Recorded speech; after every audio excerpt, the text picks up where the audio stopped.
वो 5 चीजों के बिना पूर्ण नहीं होता है। बहुत लोगों को पता नहीं है, घर में बहुत सारा हवन करते हैं लेकिन समझता नहीं उसको। अगर आपको आपका यज्ञ संपन्न करना है, यशस्वी करना है, उसका फल प्राप्त करना है, तो क्या आपका के बिना यज्ञ संपन्न नहीं होता है। तो उसका पहला चीज है गोबर गोमूत्र। गोबर गोमूत्र अगर नहीं रहेगा तो इसके आगे पहुंचेगा नहीं, पोस्ट बॉक्स में ही रहेगा, आगे नहीं जाएगा। रामचंद्र दूसरा बताओ।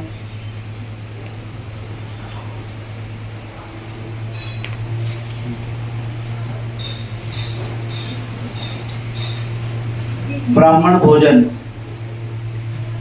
और ब्राह्मण को दक्षिणा और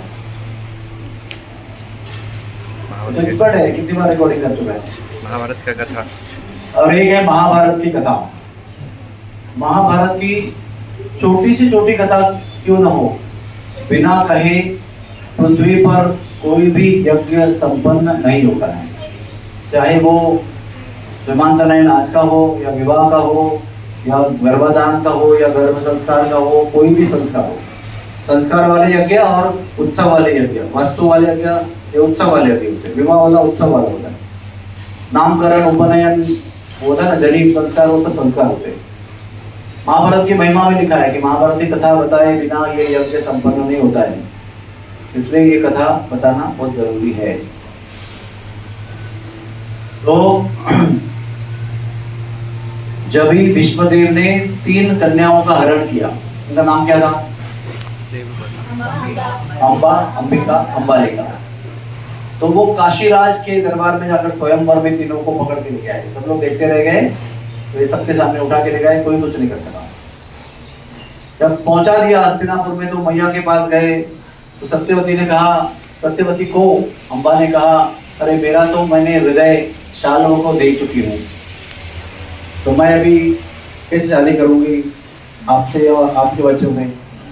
अरे वो पता नहीं चला, वो होलसेल में काम हो गया तो तुम भी आ गई मेरे साथ। तो चलो इसको आदर के साथ शालों के पहुंचाया दिया जाए। तो शालों को पहुंचा दिया, तो शालों ने कहा इसको किसी पराये पुरुष ने हाथ पकड़ कर ले गया है, तो मैं इससे विवाह नहीं कर सकता। तो उसने वहां से रिजेक्ट कर दिया। तो जिसने हाथ पकड़ा है उसके पास आई, विष्णुदेव आपने हाथ पकड़ के लाया है तो आपसे मेरा विवाह होगा। तो उन्होंने कहा तो मैंने तो ब्रह्मचर्य का वादा किया हुआ है, वचन लिया हुआ है, तो यहाँ की भी नहीं, वहां की भी नहीं, किधर की भी नहीं। तो क्रोधित हो गई वो और तप करने चली गई। उसके बाद में 2 जो थी उनका 2 पुत्रों के साथ विवाह हुआ, चित्रांगद और विचित्रवेदिया। ये कुरु थे, कुरु वंश में थे। तो उनका जब विवाह हुआ तो पुत्र होने के पहले ही चित्रांगद का युद्ध में मृत्यु हो गया और विचित्रवेदिया का टीबी होकर मृत्यु हो गया, राज यक्षमार हो गई, उसको आज टीबी कहते हैं।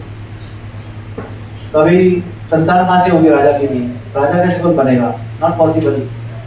तो फिर क्या हुआ, सत्यवती पंखा नहीं लगाना है, पंखा नहीं लगाना है, बिल्कुल भी लगाना है, शांति रखना, कष्ट होगा तो बाहर चले जाओ। तो सत्यवती को अपने पहले पुत्र की याद आई। कौन था पहला पुत्र? सत्यवती का पहला पुत्र कौन था? व्यासदेव। कहाँ प्राप्त हुआ था? यमुना नदी के बीच में टापू पर प्राप्त हुआ था। किसके द्वारा प्राप्त हुआ था? पराशर मुनि और सत्यवती के संबंध से प्राप्त हुआ।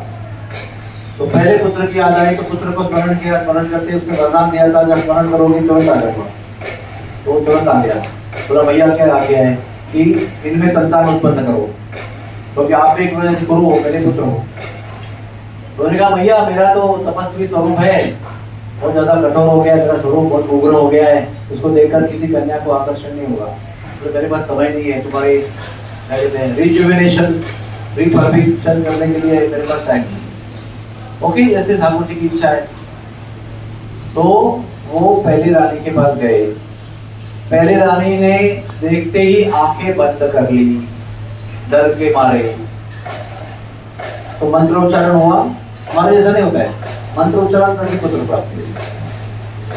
तो सत्यवती ने पूछा बेटा व्यास हाँ क्या हुआ? तो उन्होंने कहा अच्छा हुआ, लेकिन वो डर गई थी, आंखें बंद कर ली, तो होने वाला पुत्र अंधा होगा, ओ अंधा होगा, तो अंधा के साथ तो राजा नहीं बन सकता है।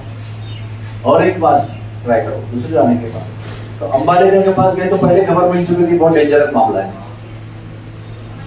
तो उसको बताया गया कि आंख बंद मत करो, कुछ भी करो आंख बंद मत करो। तो जब वो व्यासदेव को देखा वो तो बहुत डर गई वो, लेकिन आंख नहीं बंद किया, लेकिन वो ना